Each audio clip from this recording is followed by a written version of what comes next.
Wow, thanks, Noah. I just want to point out that you acknowledged that only the Army folks at the front of the show were the veterans and not the Coast Guard host of the evening. Glad we got that one on record with the Facebook live streaming. Real glad. Hey, everybody. Thanks for coming out tonight. D.C.? Most powerful city in the free world-ish these days.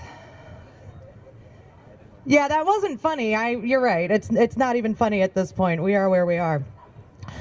So, hey, listen, Noah mentioned it. Yes, I'm an Army veteran. One of the great parts about my service was that for a period of time, I had the distinct pleasure of being the only woman on a remote operating base in northern Iraq with about 150 Army infantry dudes, which is not the dream vacation you're thinking, ladies. No, it was cool for about 2 months, and then all of our periods synced. I mean, you've heard of man flu, right? It's like that, but 15 times worse. Our commander actually had a really difficult time figuring out what to do with the whole Mean Girls 2 thing that we had going on. And then all of a sudden he realized there was 1 week a month when he could send us out on the worst missions possible, and we would literally kill it. Like, kill it.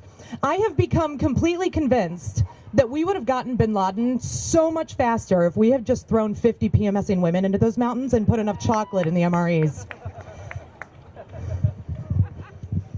Seriously, who needs waterboarding? We're literally just going to nag the shit out of you. Like, speaking of nagging, how y'all doing at home these days? Locked in the house? Anyone getting on your nerves? You know if there isn't, then you're the one getting on someone else's nerves, right? Yeah, but no, things are great at home for me. With the sole exception of the one time, I have never been so comfortable with the idea of going to jail as when my boyfriend chose the same time I was on the 15th Zoom call of the day to eat an entire family-sized bag of Doritos. The noise swarmed the house like a horde of 10,000 murder hornets, and I lost my goddamn mind.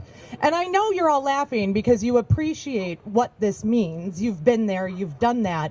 But we're really talking about escalation beyond reality at this point over a bag of chips. And I think this is sort of where we're at in 2020. On the plus side, farts are okay in our house now, which has been more freeing than the day I burned the bras and the Spanx, which was also a really great outcome from 2020. If anyone was wondering, you should do it if you haven't yet. Farts, cool. Apparently, he still doesn't know that women poop. We're working on that. I'm pretty sure this is part of the wave of refusal to accept reality that seems to be taking over the country these days. Someday. God, I love a good fart joke, no? Maybe you're just laughing behind your masks.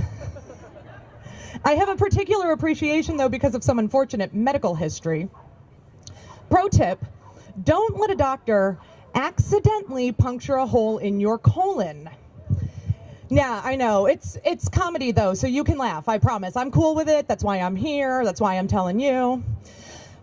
Doctor punctures a hole in your colon, it will result in a man-made butthole getting put right here in the side of your stomach with a plastic bag slapped over it that you just poop into like a self-service dog. Let me tell you, you have not lived life until you have felt yourself fart out of a hole in the side of your stomach. For a good 6 months, I was the most twisted Pillsbury Doughboy you would have ever found. Woohoo! Oh, man. Oh, man. Are we there yet? Yeah, we're close. We're close. Listen, they invited me up here to tell my crappy jokes, not because I'm funny, but because I am on the chair of the ASAP. I'm a chair of the board of directors for ASAP. It's literally one of the most rewarding things I've ever done in my entire life, aside from that whole military service thing, which, you know, we're sort of over at this point. For those of you who are watching at home, for those of you who are here, if the QR code scares you the way Noah has made it out to be, I'm really only up here to ask you for money, not to tell my jokes. You can also text, give ASAP. Hold on, Brian, what's the number? 44321. If you're not down with the QR code, you don't want to go to asapasap.org, you can also donate to us today. Please, please support the veterans and the great work of this organization. Text Give ASAP to 44321. That's it for me tonight, guys. Noah's coming back up to wipe this off. Thanks so much for supporting us.